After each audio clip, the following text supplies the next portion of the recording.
جاندوان شرط و مرجان دا و بتایبەتی پشتی بڕیارە دادگەها پاریسێ هەرچی قاسوەکە دادگەهەکە ناو بژیوان بهێتە هەژمارتنژی حتا چ قاسێ باندورێ دێ لەسەر هەرێما کوردستانê بکەتن ئەو راپۆرە ku ji aliyê konsulê Amerîka li herêma Kurdistanê hatiye parvekirin ku ya foreign policy bû ev herçi qasweke nerîneke kesî û populîstî hatiye hejmartin û nirxandin lê dîsa jî dê dahatûyê wê yan jî dahatûyê herêma Kurdistanê divan şert û mercan da çawa têdîtin li ser astê siyasî herwiha aborî li ser van mijaran û çendîn persendî ji hêja rêbwar babkeyî endamê Perlemanê Kurdistanê dipirsim. Hêja rêbwar gelek bi xêratiya Kurdistan 24 spas bu vê derfetê. Bizanim ku herêma Kurdistanê herkes dizane ve di roja jî bi taybet bi berdewamî ev mijare gelek li ser astê medyayê û sosyal medyayê dihête nirxandin û gotûbêjkirin ku qewarê herêma Kurdistanê nediyariya hiç welatekî ye û kesê bi xêra xwe nedaye me ev berhemê xîna şehîda ye berhemê berxwedana gelê Kurdistanê ye bi giştî. Yani bi serê xwe konsulê Amerîka tê raporeke wiha belav diket ku têda behsa kartûnîbûna herêma Kurdistanê tê tekirin. Hûn çawa dinirxînin? Berê hem ştekî qewara destûrê herêma Kurdistanê biryareke Emerîkî nate da meziran da ku raporteke Emerîkî bê helweşandin. Qewara destûrê herêma Kurdistanê rûbareke xwînê me ya borrêtî û firmêskê dayikê şehîdayê hatî avakirin û mêrxasî û egîdiya hêzê pêşmergê Kurdistanê tê parastim serpirestiya Cenabê Serok Barzanî. Konsulê Emerîka helbet pêşêlkariyekê mezin de ittifaqiya Viyana bû peywendiyê diplomasî heye ser vî babetê çawa peywendiyê diplomasî û konsulî tê rêxistin û helsûkewtê diplomata û be'satê diplomasî çawa tên rêxistin ew parvekirina vî babetê bû meramekî siyasî foreign policy hat bî belavkirin parvekirina wê yekî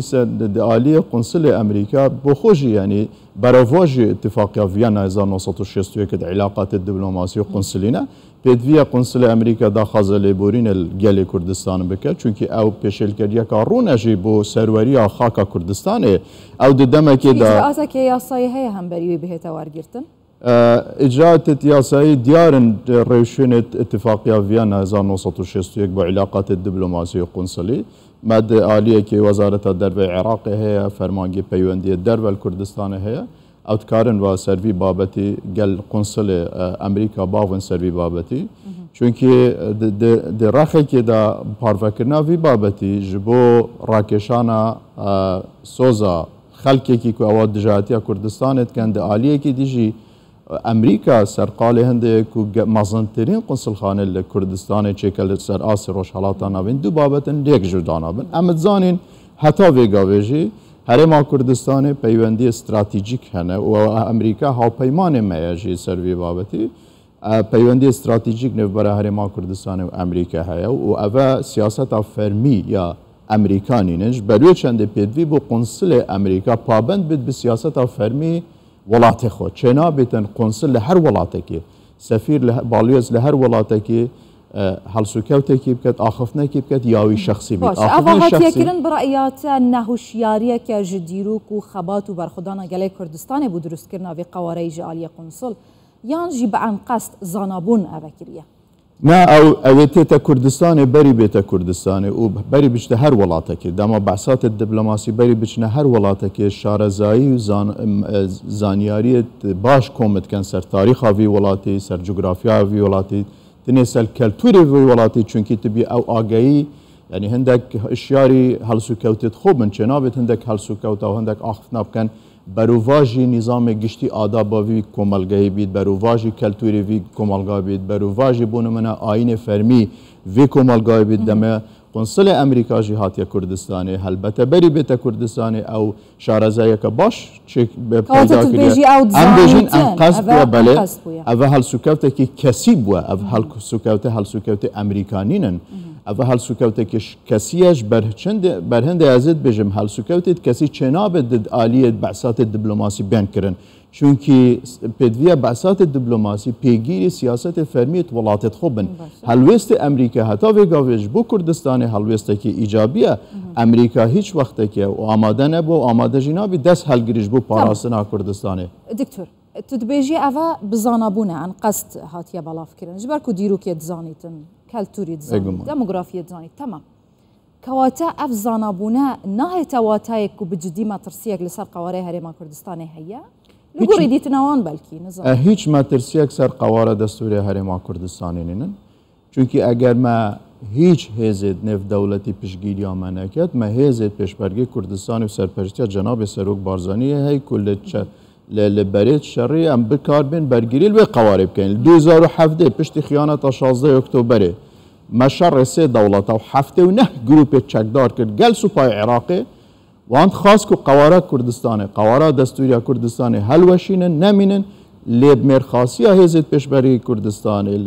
داستان پرده و داستان سحیل و داستان محمودی و سرپرستی جناب سروک بارزانی اوان نکاری و قواره هلوشین ددمه که دا کو امریکا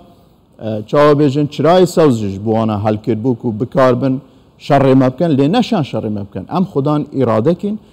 هیچ حزب ولایت کردستان اگر هر حزب ولایت کردستان آماده بن دزبرداری و قواره بن ام بتنه مینن لچپر شری ام دی برگیری وکو پارتی برگیری و قواره دوید نمین داویه دا بتایبتی پشتی کربونانا کوکین دناو برا پارتی و یکیتی گلک بحثا ما ترسین لسر قواره هرما کردستان تیتا کرن اوه نجارا که اگه افجارا قنصلی گوتیا پیشتر لسر آسین توینیک بوی هرچی سردانک بو هرما کردستان چه بوی اف صحبت هاتیا کرن دناف خوی هرما کردستان ایجا خلکی آسایش حتی هست به ما ترسیت کتن برایت حتی کنگی کردستان پشتی اوقاس قربانی دانو خون رشتون و برخودان ریکی بدتن کو دست نیاره حساب صانهی بکفنه سر و صحبت لسر قواره هرما کردستان بهتا کرن صحبت پیوسته نه کرن سر آست فرمی سر قواره دستوری هرما کردستان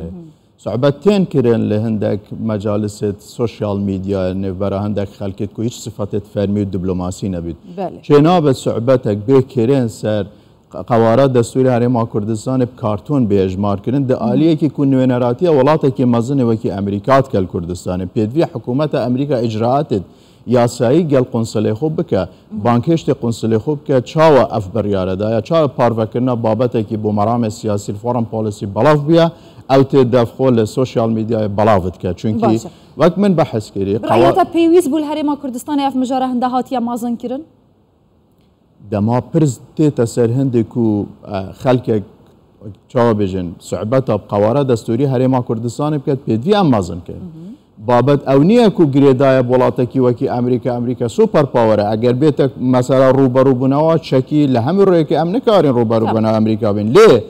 ام وکو هلوست خو هلوست وجدانی هلوست تاریخی خو چونکی ما اف قواره فرمیز که دایک شهیدی هاتی آوا کرن و بخینا شهید هاتی آوا کرن ام قبیل ناکن هیچ کسک اگر سر به هر ولاته کی بید ترانا یا خود صحبت خوب قواره دستوری هرما کردستان پیدوی قواره دستوری هرما کردستان آلیت بحثات دیپلماسی ریز لبیتا گرتن جناب سروریا خاکا کردستان وی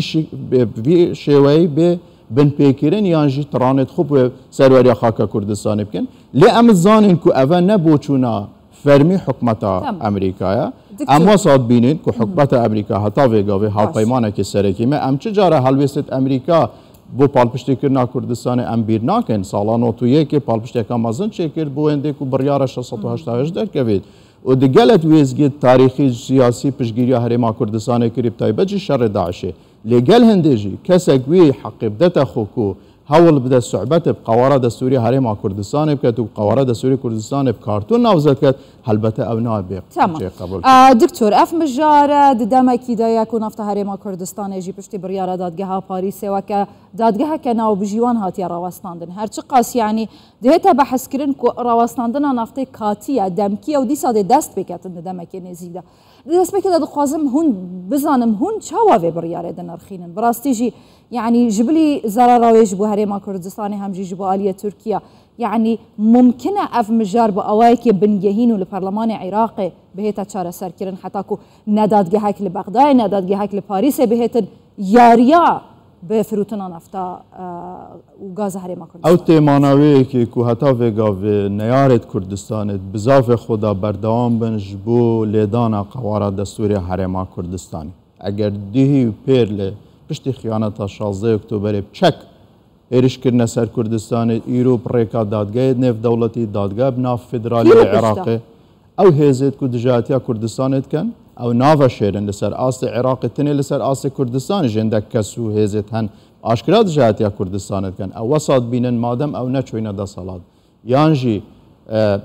بشكنين الحكمرانية الكردستاني بشكنين الدصالات بيدوية قوارة كردستاني هل وشيتوا يانجي هندك جروب وكاسيت هيك ويرو سركرداتي حزب هيك يعني عشان حزبات كان عشكرات جاتيا كردستان كان بجير بعد قال هيزي تمام رأيي زباندور ان في بريارة دوم دريج بن تشتكي جرينج سيرفي بابتي اوا كو حكمت اريما كردستان ورزدار كاك مسعود بارزاني بردوام الديالوج وگفتگوی قال حكمت عراقي ايرو شاندك حكمت اريما كردستان دي چته بغدا بو دريجدان سيرفا بابت كو هاتيا گنگ شكرن وبشكش بيا بشكل بروجي اسا بوجه عراقي بوجه بروجي اسا بوجه عراقي رو البرلمان عراقي دي پسر كرن وبروجي اسا نفتغاز دي روانه برلمان عراقي تكرن بابت اتفاقیات سرهاتینه کردن د عالیه که دیجی بر هند ما ترسینن یا دویجی پیدوی حکومت ترکیه هلوست خورا بگینه اره حکومت ترکیه دچی تجر باندورا و بریاره او کل دسته نف بلژیوانیا فرانسا سروی بابتی دا یا نش برنده امیدت مازن میتای چما ترسینن از حسکم خلق کردستان بزنن و چما ترسینا به سرقوت و سرموچت فرمانبرت خلق کردستان چونکه حکومتک میاهی وبسركرداتي الرزار كاك مسؤول بازاني سرخبات خويا سياسي يا دبلوماسي جبو فراتشن كرنا سرشاوي دهات الكردستاني وبو چاره سركنا و برسد كون برا ما حكمت عراق ما درجه به خبات دت واز باورم لاينده كي نزيك دا او اتفاقيات دبنا بشكل ياسا وبش بس بالدستور العراقي دين چاره سر گلک سپاس بو هجای دکتر ابو اربابی ادم پارلمان کردستانی گلک سپاس